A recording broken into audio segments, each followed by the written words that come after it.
Welcome to video number 5. Video number 5 is going to take you through the dynamics, the pressure levels of playing the specific keys that you'll be touching, understanding the language of music.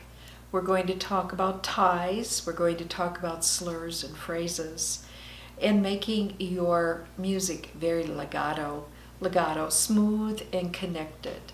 So today's lesson also is very focused on making sure that you have come to this point in understanding how to pick up some nice music and play it at your own pace. So I'm going to begin with what I had just mentioned. It's called the tie, the slur, and the phrase. So setting this aside, hopefully you can see this. What we have here, if you have two notes that are the same named note, you're going to have a tie. Here you have a quarter note followed by two eighth notes, but followed by another quarter note to a quarter note, different notes this time, not detached from each other, is a slur. So here's my tie.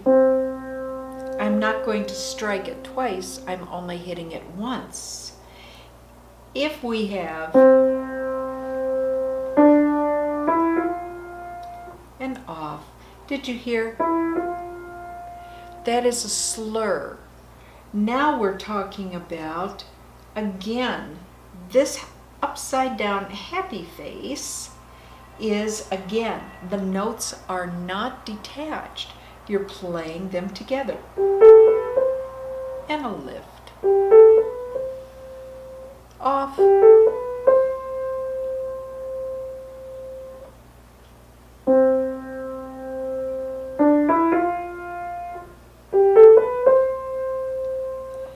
Over here we have a phrase mark.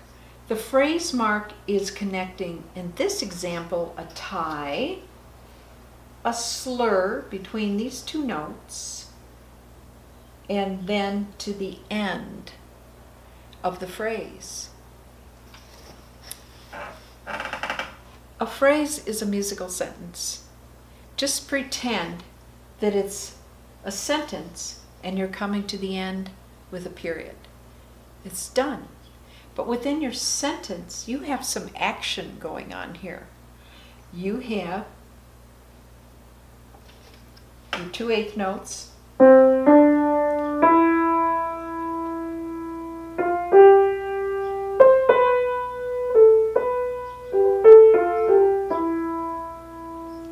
hopefully you did hear a slur. These were not connected. These were connected, and here was a tie, and bringing this all together as a sentence.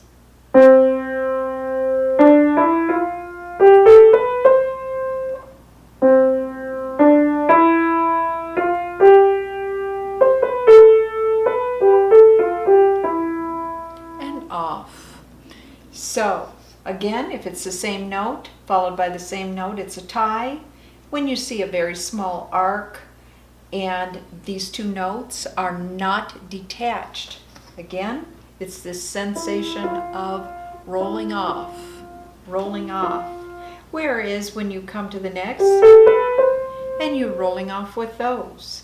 So here, independent notes, slur, and phrase. All right, ties, slurs, and phrase.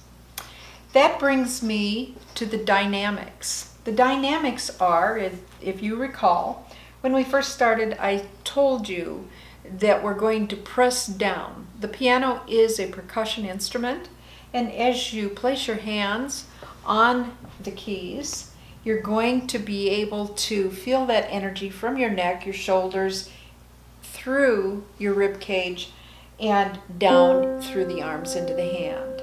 So be careful when I say piano is a P. You're going to see this sign in much of your music. So don't come to the piano and bang on it.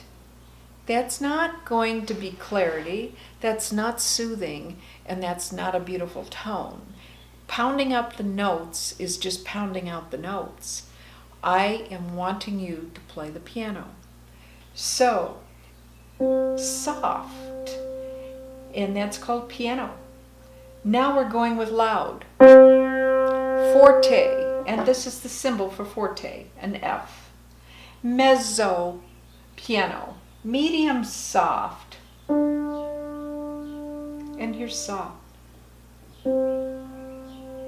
Medium soft, loud,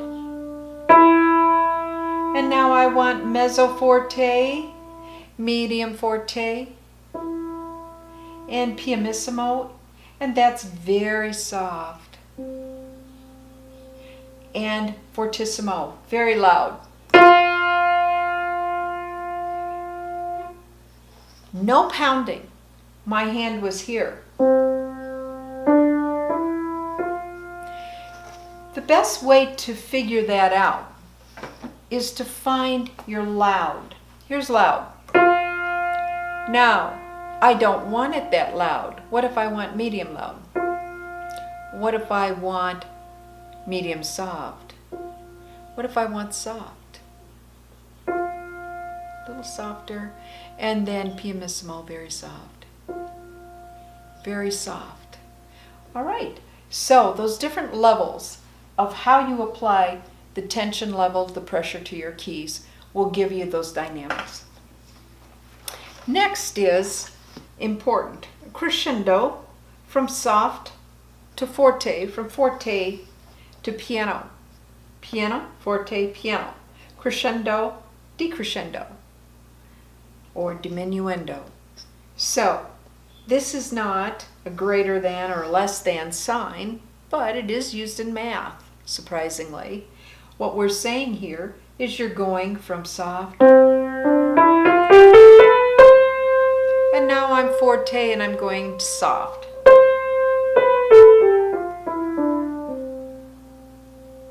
And that's the best example that I can give you on that. So pay attention when you do start to read your music in your books. Look for these specific dynamics. They'll be generally underneath, between the two staffs, and they'll indicate any of the pressure changes in those dynamics. So that's going to bring me over to this. This is what's called endings. And so you're going to see a lot of time in your music, a lot of time in your music endings. And the endings, actually, here's your staff, here's your 4/4, 4 beats to the measure, quarter note receiving the beat. Here's a double line with 2 dots. This double line is saying play to a repeat sign. That is a repeat sign. And then you go back to the beginning of your song and you play to the end, if you see it like this. The end is going to be this double line at the end of the last measure. So this is an example of playing to the repeat, going back to the beginning of your song, not necessarily here, but to the end of the song. And in this case, 1, 2, 3, 4, and I'm repeating it. And now I'm going. So there you have half notes, a whole note, and 4 quarter notes with a repeat bar.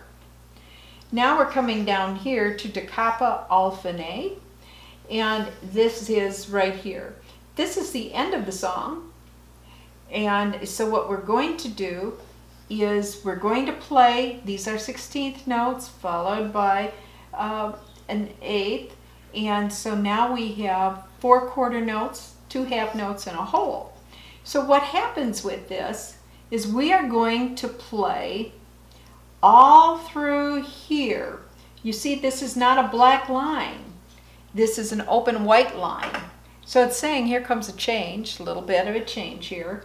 And so what we do is when you see this, there is this sign, and that represents back to da kappa al fine. So when you get to this sign, you're going back only to this note, not here, and you play it to this line where you see the double line. Hopefully that was clear. Again, you play from here to here, and then you're going back to your sign, da kappa al fine, and you play from here, this measure, to the black line. So your example here is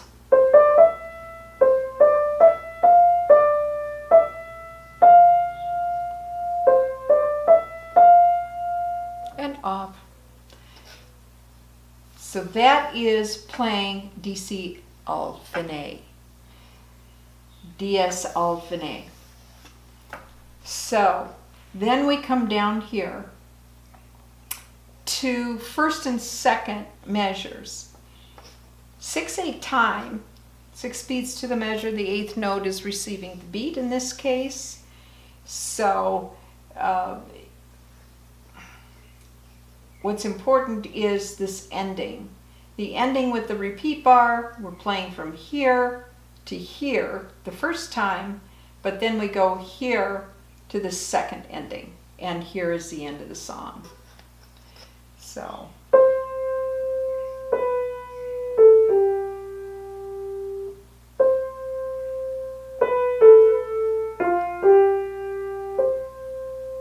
and done.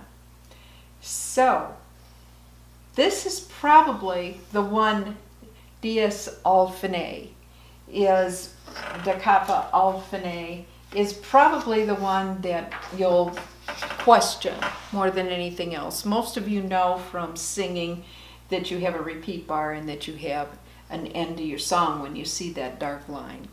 All right, so this is not going to be the end of the song. Here's your end of the song with fine, and down here, here's your actual second ending with the song ending here.